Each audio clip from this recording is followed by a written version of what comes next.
Mesdames et messieurs, bonsoir. Merci beaucoup d'être avec nous comme tous les mardis à 19 heures. L'occasion pour moi de revenir sur plusieurs points d'actualité ou qui font l'actualité de ces derniers jours et qui feront sans doute l'actualité de ces prochaines semaines.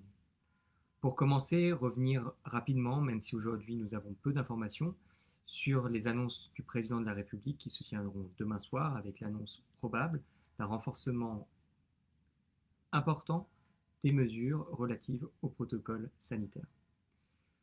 Encore une fois, ces dernières semaines, nous avons veillé à renforcer au maximum, que ce soit dans les accueils scolaires, que ce soit les accueils jeunesse, la totalité du protocole sanitaire.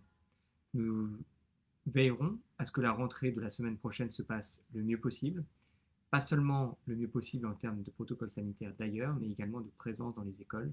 Et nous travaillons donc main dans la main avec notamment l'inspectrice académique afin d'assurer une reprise et une continuité pédagogique pour nos enfants si le protocole sanitaire permettait évidemment une reprise de l'école.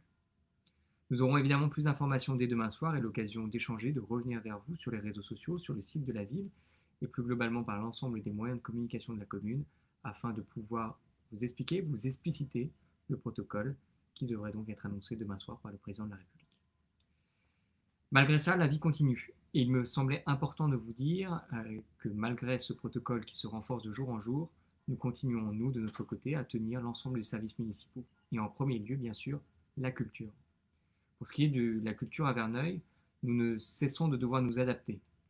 Pour commencer, nous ne disposons plus désormais de programmes papier pour les programmes de cinéma, puisque la mise en place des nouvelles mesures gouvernementales entraîne la déprogrammation courante désormais des films et malheureusement nous ne pouvons plus faire la programmation que sur 15 jours. Nous mettons en place seulement quelques exemplaires papier en mairie et à Béjar pour pouvoir vous informer plus simplement et puis bien entendu des exemplaires en ligne qui sont actualisés plus régulièrement afin de pouvoir vous prévenir des différentes programmations. Par ailleurs, vous le savez, nous avons supprimé les séances de 20h45 et de 21h en raison du couvre-feu, mais par contre mis en place des séances qui sont encore trop peu, d'une certaine manière, connues, et je me permets de les rappeler, des séances supplémentaires à 10h30 et 14h30 les mardis, les jeudis et les vendredis. Et puis par ailleurs, le programme culturel de manière plus globale est maintenu, avec le prochain spectacle romanesque le dimanche 8 novembre à 16h, avec malheureusement, comme je vous l'avais partagé la dernière fois, quelques reports, notamment le report du festival Blues sur scène à 2021, à leur demande, l'annulation du salon de la BD et le report de la pièce de théâtre Kim le dimanche 22 octobre à 17h au lieu du vendredi 20 octobre à 21h.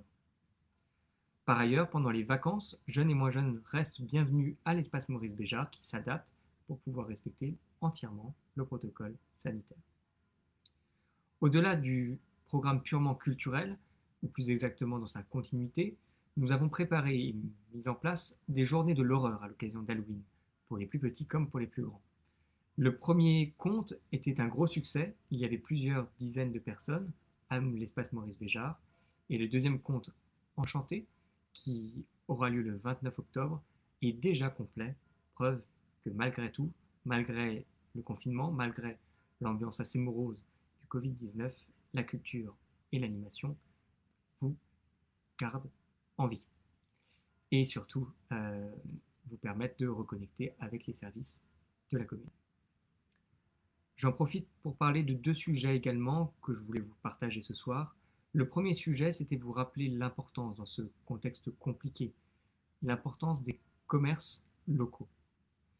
Il est important, bien entendu, de soutenir nos commerces locaux toute l'année, mais dans un contexte de couvre-feu, et peut-être dans un contexte bientôt de couvre-feu renforcé, voire de reconfinement, nous devons plus que jamais venir en aide aux commerces locaux, aux restaurants, aux bars, tout en respectant les protocoles sanitaires, ce que nos commerçants font au mieux.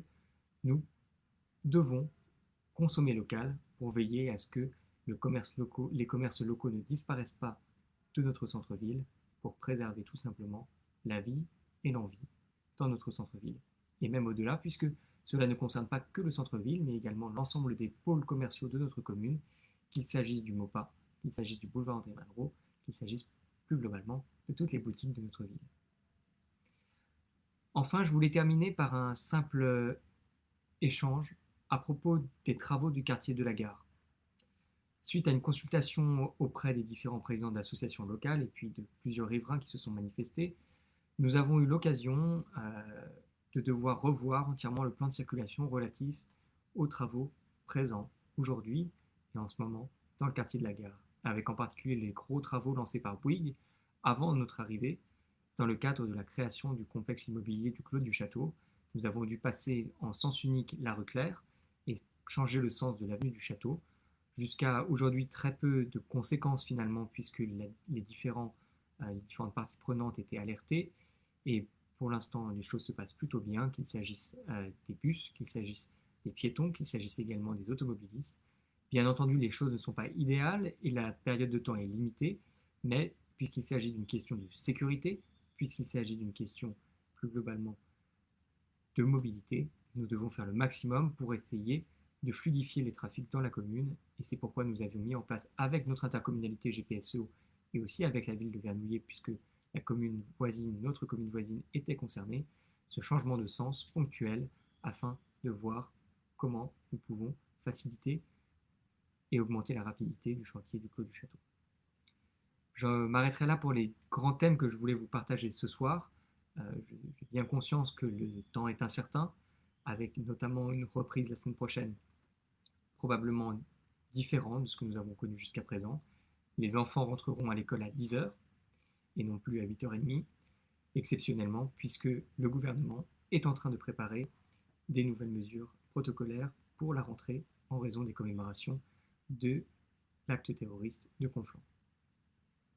Tout cela étant dit, je reste à votre disposition et reste connecté une trentaine de minutes pour pouvoir répondre et échanger par écrit, comme d'habitude, ici même et sur l'ensemble de nos réseaux sociaux. Je vous souhaite une bonne soirée et je vous dis à bientôt. À la semaine prochaine.